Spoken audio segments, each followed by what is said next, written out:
ಸ್ನೇಹಿತರೆ, crazy star ರವಿಚಂದ್ರನಿಗೋಸ್ಕರ 200 ರೂಪಾಯಿ ticket ತೊಗೊಂಡು ನೀವು ಸಿನಿಮಾ ನೋಡಲ್ವಾ? ನೋಡ್ತಾರೆ ಸ್ನೇಹಿತರೆ ನಮಸ್ಕಾರ. ನಾನು ನಿಮ್ಮ ಸಂಚಾರಿ ಸತೀಶ್ ಮಾತಾಡ್ತಿರೋಂಥದ್ದು. ಇವತ್ತಿನ ವಿಡಿಯೋಗೆ ಎಲ್ಲರಿಗೂ ಕೂಡ ಸ್ವಾಗತ. ಏನಪ್ಪ ವಿಷಯ ಅಂದರೆ, ಯೂಟ್ಯೂಬಲ್ಲಿ, ಫೇಸ್ಬುಕ್ಕಲ್ಲಿ, ಇನ್ಸ್ಟಾಗ್ರಾಮಲ್ಲಿ ಎಲ್ಲಿ ನೋಡಿದರೂ ಕೂಡ ಒಂದು ಶಾಂತಿ ಕ್ರಾಂತಿ ಇದೆ, ಒಂದು ಸೌಂಡ್ ಮಾಡ್ತಾ ಇದೆ.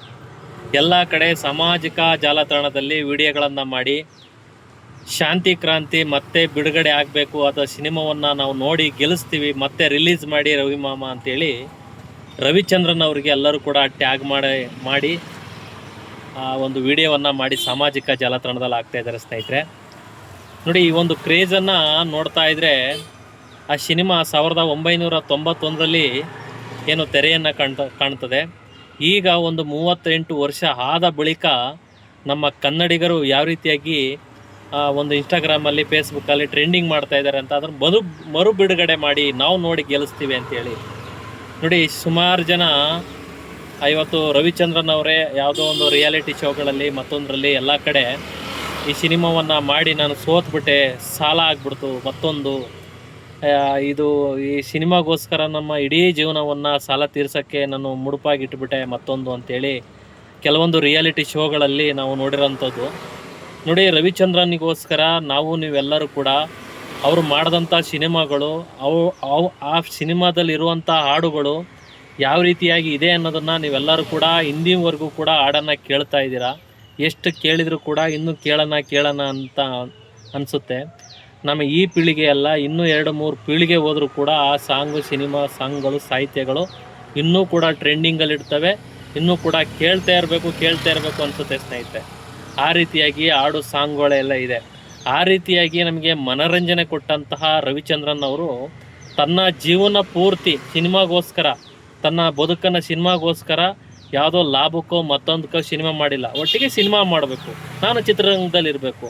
ಇದೇ ಅವರ ಸ್ಟಾರ್ಟಿಂಗಿಂದ ವಿಡಿಯೋಗಳನ್ನು ನೋಡಿದಂಥ ಸಂದರ್ಭದಲ್ಲಿ ಅವ್ರು ಮಾತನಾಡುವಂತಹ ಬರೀ ಇದೆ, ನಾನು ಬದುಕಿರೋದೇ ಸಿನಿಮಾಗೋಸ್ಕರ, ಆ ಸಿನಿಮಾದಿಂದ ಏನಾದ್ರು ದುಡ್ಡು ಬಂದರೆ ಮತ್ತಿನ್ನೋ ಸಿನಿಮಾ ಮಾಡ್ತೀನಿ, ಮತ್ತೊಂದು ಈ ರೀತಿಯಾಗಿ ಹೇಳ್ಕೊಂಡು ಬಂದಿರೋವಂಥದ್ದೇ. ಹಾಗಾಗಿ ಅವರಿಂದ ನಾವುಗಳು ಕನ್ನಡಿಗರು ಭಾಳ ಪಡ್ಕೊಂಡಿದ್ದೀವಿ.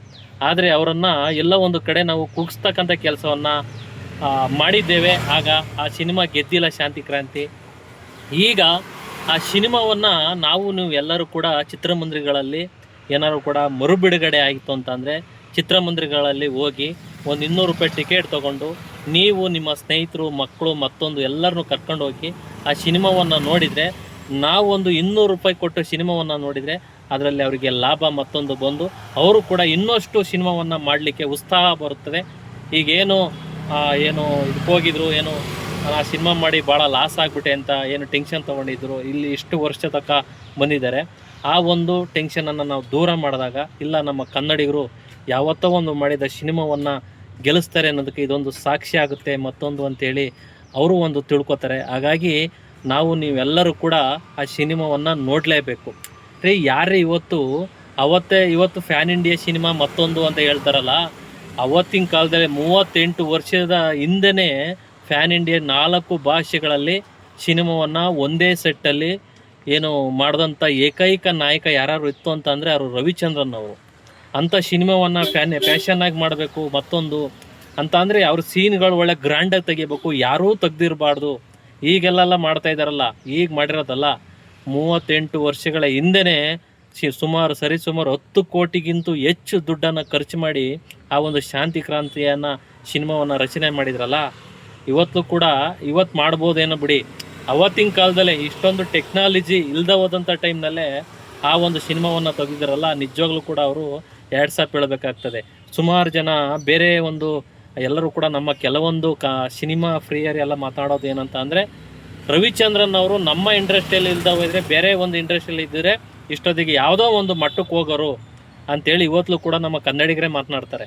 ಯಾಕೆ ತಪ್ಪನ್ನು ಮಾಡ್ಕೊಂಡಿದ್ದೀವಿ ಅಂತ ನಮ್ಮ ಕನ್ನಡಿಗರು ಅಂದರೆ, ಒಳ್ಳೆ ಸಿನಿಮಾಗಳನ್ನು ಸಾಮಾಜಿಕವಾಗಿ ಮತ್ತು ಒಂದು ಒಳ್ಳೊಳ್ಳೆ ಕಂಟೆಂಟ್ ಇರುವಂಥ ಸಿನಿಮಾಗಳನ್ನು ನಮ್ಮ ಜನಗಳು ತಿರಸ್ಕಾರ ಮಾಡ್ತಾರೆ.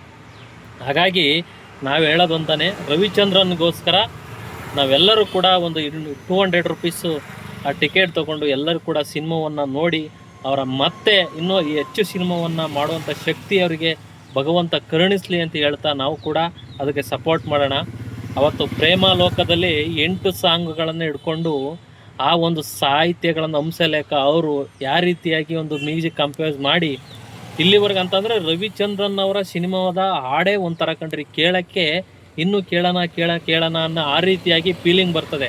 ಇವತ್ತು ನಮ್ಮ ಡ್ರೈವರ್ಗಳಾಗಲಿ ನಾವುಗಳಾಗಲಿ ಎಲ್ಲ ಒಂದು ಕಡೆ ಆಗಲಿ ಯಾವ ರೀತಿಯಾಗಿ ಅಂತಂದರೆ ಒಂಥರ ಹಾಡು ಸಾಹಿತ್ಯಗಳು ಹಂಗಿರುತ್ತೆ, ಫೀಲಿಂಗ್ ಆಗಲಿ, ಲವ್ ರೊಮ್ಯಾಂಟಿಕ್ ಆಗಲಿ, ಮತ್ತೊಂದು ಎಂಜಾಯ್ಮೆಂಟ್ ಆಗಲಿ. ಇವತ್ತು ಕೂಡ ಎಷ್ಟೋ ಕ್ಲಬ್ಗಳಲ್ಲಿ ಮತ್ತೊಂದಲ್ಲಿ ಏನಾದ್ರು ಕೂಡ ಫಂಕ್ಷನ್ನು ಮತ್ತೊಂದು ಏನಾದ್ರು ಇದ್ದಂಥ ಟೈಮ್ನಲ್ಲಿ ಒಂದು ಎಂಕರೇಜ್ಮೆಂಟು, ಕಾಲೇಜ್ ಫಂಕ್ಷನ್ಗಳಿದ್ದಂಥ ಟೈಮ್ನಲ್ಲಿ ಇವತ್ತು ಕೂಡ ಪ್ರೇಮ ಲೋಕ ಸಾಂಗ್ ಹಾಕ್ತಾರೆ. ಮತ್ತು ಇವತ್ತು ಕೂಡ ಎಷ್ಟೋ ಸ್ಟೇಜ್ ಮೇಲೆ ಅವ್ರ ಹಾಡನ್ನು ಕೂಡ ಆಡ್ತಾರೆ. ಅಷ್ಟೊಂದು ಇವತ್ತು ಕೂಡ ಅವು ಹಾಡು ಕೇಳ್ತಾರೆ, ಬೇಜಾರು ಅನ್ನೋದೇ ಯಾರಿಗೂ ಬರಲ್ಲ. ಆ ರೀತಿಯಾಗಿ ಹಾಡನ್ನು ಕೇಳ್ತಾರೆ, ಆಡೋರು ಅಷ್ಟೇ ಅಷ್ಟೊಂದು ರೊಮ್ಯಾಂಟಿಕ್ಕಾಗಿ ಆಡ್ತಾರೆ. ಇವತ್ತು ಕೂಡ ಕ್ರೇಜಿ ಸ್ಟಾರ್ ಅವರು ಅಂತ ಅಂದರೆ ಅಷ್ಟೇ ಆ ಸಾಹಿತ್ಯಗಳಿದೆಯಲ್ಲ, ಆ ಸಾಹಿತ್ಯಗಳ ಸಾಂಗ್ ಕೇಳ್ತಾ ಇದ್ರೆ ಎಲ್ಲ ಒಂದು ಕಡೆ ಹಿಡಿದಿಟ್ಕೊಳ್ತಕ್ಕಂಥ ಕೆಲಸನ ಮಾಡುತ್ತೆ ಪ್ರೇಕ್ಷಕರನ್ನ. ಆ ರೀತಿ ಇನ್ನೂ ಕೇಳೋಣ ಸ್ಟಾರ್ಟಿಂಗಲ್ಲಿ ನೋಡಿ, ಶಾಂತಿ ಕ್ರಾಂತಿ ಬಂದಾಗ ನಾವು ಇನ್ನೂ ಕೂಡ ಹುಟ್ಟೇ ಇರಲಿಲ್ಲ. ಹುಟ್ಟಿ ಆದಮೇಲೆ ನಾವು ನೋಡಿರಂಗೆ ನಮ್ಮೂರಗಳಲ್ಲಿ ಆಗ ಟಿ ವಿಗಳಲ್ಲೇ ಹಾಕುವಂಥವ್ರು. ಆಗ ಎಷ್ಟೊಂದು ಅಂತಂದರೆ ಕ್ಯಾಶೆಟ್ಗಳಲ್ಲಿ ನಾವು ಏನಾದ್ರು ಒಂದು ನಮ್ಮೂರಲ್ಲಿ 2-3 ಮನೆಗಳಲ್ಲಿ ಇರೋದು ಅಷ್ಟೇ. ಆಗ ಅವ್ರು ಕ್ಯಾಶೆಟ್ ತೊಗೊಂಡು ಹಾಕೋರು. ಅಂದರೆ ಆ ಸಾಂಗನ್ನು ಕೇಳಿದ್ರೆ ನಮಗೆ ಸ್ಕೂಲಲ್ಲಿ ಓದಿದ ಪಾಠ ಏನೋ ಜ್ಞಾಪನಕ್ಕೆ ಇರೋದೋ ಗೊತ್ತಿಲ್ಲ, ಆದರೆ ಆ ಫಿಲಮ್ ಸ್ಟೋರಿ ಮತ್ತು ಆ ಸಾಂಗು ಮತ್ತೊಂದು ಎಲ್ಲ ಒಂದು ಕಡೆ ನಾವು ಗುಣಗುಣಕ ಥರ ಎಲ್ಲ ಒಂದು ಕಡೆ ಈ ಮಾಮೂಲಿ ಆಡ್ತೀವಲ್ಲ ಆ ರೀತಿಯಾಗಿ ನಾವು ಆಡ್ತಾನೇ ಇರಿ ಅಂತಂದರೆ ಆ ಫಿಲಮನ್ನು ನೋಡಿದರೆ 4 ದಿವಸ 3 ದಿವಸ ನಮಗೆ ಜ್ಞಾಪಕದಲ್ಲೇ ಇರೋದು. ಈ ಸ್ಟೋರಿ ಹಿಂಗಿದೆ, ಆ ಸ್ಟೋರಿ ಹಿಂಗಿದೆಯಾ, ಈ ಥರ ಈ ರೀತಿಯಾಗಿ ಮೆಲ್ಕು ಆಗ್ತಾಯಿದ್ದು. ಹಾಗೋಸ್ಕರ ಆ ಫಿಲಮ್ ಮಾಡಿರೋವಂಥವೆಲ್ಲ ಒಳ್ಳೆ ರಾಮಾಚಾರಿ ಆಗಿರ್ಬೋದು, ಪುಟ್ನಂಜ ಆಗಿರ್ಬೋದು, ರಣಧೀರ ಆಗಿರ್ಬೋದು, ಶಾಂತಿ ಕ್ರಾಂತಿ ಆಗಿರ್ಬೋದು, ಪ್ರೇಮಲೋಕ ಆಗಿರ್ಬೋದು, ಇನ್ನೂ ಹಲವಾರು ಚಿತ್ರಗಳನ್ನು ಅವರು ಮಾಡಿ ಭಾಳ ಒಂದು ಪ್ರೇಕ್ಷಕರಿಗೆ ಏನೋ ಒಂಥರ ಅಂತ ಅಂದರೆ ಅಷ್ಟೊಂದು ಗಳಿಸಿದ್ದಾರೆ. ಹಾಗಾಗಿ ನಾವು ನಮ್ಮಿಂದ ಅವರು ಕಳ್ಕೊಂಡಿದ್ದಾರಲ್ವ. ಹಾಗಾಗಿ ಎಲ್ಲ ಒಂದು ಇವತ್ತು ಇನ್ಸ್ಟಾಗ್ರಾಮಲ್ಲಿ ಈ ರೀತಿಯಾಗಿ ಕ್ರೇಜನ್ನು ಉಂಟು ಮಾಡ್ತಾಯಿದ್ದಾರೆ, ಕಂಟೆಂಟನ್ನು ಮಾಡಿ ಅವರಿಗೋಸ್ಕರ ವೀಡಿಯೋಗಳನ್ನು ಮಾಡ್ತಾಯಿದ್ದಾರೆ ಅಂತಂದರೆ ನಿಜವೂ ಕೂಡ ನಮ್ಮ ಕನ್ನಡಿಗರು ಎಲ್ಲರೂ ಕೂಡ ಗ್ರೇಟ್ ಅನಿಸ್ಬೋದು. ಏಕೆಂತಂದರೆ ನಮ್ಮ ಕನ್ನಡಿಗರಿಗೆ ಒಳ್ಳೆ ಸಿನಿಮಾ ಮಾಡಿದಾಗ ಇಲ್ಲ ಇದೇನೋ ಒಂಥರ ನೆಗ್ಲೆಕ್ಟ್ ಮಾಡಿ ತದನಂತರ ಎಚ್ಚೆಸ್ಕೊಂಡು ಇಲ್ಲ ಪರವಾಗಿಲ್ಲ ಇವತ್ತು ಏನೋ ಆ ಸಿನಿಮಾ ನೆನಪಾಗಿದ್ದಾಗ ಇಲ್ಲ ಇದನ್ನು ಮತ್ತೆ ಮರು ಬಿಡುಗಡೆ ಮಾಡಬೇಕು ಅಂತೇಳಿ ಒಂದು ಕನ್ನಡಿಗರು ಎಲ್ಲರೂ ಕೂಡ ಇನ್ಸ್ಟಾಗ್ರಾಮ್ ಫೇಸ್ಬುಕ್ ಟ್ರೆಂಡಿಂಗ್ ಮಾಡಿ ಇವತ್ತು ಒಂದು ಸುದ್ದಿ ಮಾಡ್ತಾಯಿದ್ದಾರೆ. ರವಿಚಂದ್ರನ್ ಅವ್ರಿಗೂ ಅಷ್ಟೇ, ಅವ್ರು ಏನಾದ್ರು ಕೂಡ ಮರು ಬಿಡುಗಡೆ ಮಾಡೋದಂದ್ರೆ ಏನು ಅಷ್ಟೊಂದು ಸುಲಭ ಅಲ್ಲ, ಅದಕ್ಕೂ ಕೂಡ ಸುಮಾರು ದುಡ್ಡನ್ನು ಖರ್ಚಾಗ್ತದೆ ಅಂತ ಹೇಳ್ತಾ ಇದ್ದಾರೆ. ಏನೋ 3 ಕೋಟಿ ಏನೋ ಖರ್ಚು ಮಾಡಿ ಅವರು ರಿಲೀಸ್ ಮಾಡಿದ್ರು ಕೂಡ ಒಂದು 10ರಿಂದ 11 ಲಕ್ಷ ಜನ ವೀಕ್ಷಣೆ ಮಾಡಿದರೆ ಅವ್ರಿಗೆ ಏನಾದರೂ ಕೂಡ ಒಂದು ಸ್ವಲ್ಪ ಲಾಭ ಬರ್ತದೆ. ಇಲ್ಲ ಅಂತಂದರೆ ಏನಾದ್ರು ಸಾಮಾಜಿಕ ಜಾಲತಾಣದಲ್ಲಿ ನೋಡಿಕೊಂಡು ಏನಾರು ಅವರು ಇದು ಮಾಡಿದರೆ ಮತ್ತೆ ಲಾಸ್ ಆಗಿ ಹೋಗ್ತಾರೆ. ಆ ರೀತಿಯಾಗಿ ಕುಗ್ಸೋದು ಬೇಡ ಮತ್ತೊಂದು ಅಂತೇಳಿ ಈ ರೀತಿಯಾಗಿ ಕಂಟೆಂಟ್ ಕ್ರಿಯೇಟರ್ಗಳು ಕೂಡ ಮಾತನಾಡ್ತಾ ಇದ್ದಾರೆ. ನಾನು ಒಂದೇನೇ ಹೇಳೋದು, ಈಗ ನಾನು ಈ ವಿಡಿಯೋವನ್ನು ಮಾಡ್ತಾಯಿದ್ದೀನಿ, ನನ್ನ ಕೈಲಾದಷ್ಟು ನಾನು ಒಂದು 10 ಜನಕ್ಕೆ ಸಿನಿಮಾ ತೋರಿಸ್ತಕ್ಕಂಥ ಕೆಲಸವನ್ನು ನಾವು ಮಾಡ್ತೇವೆ.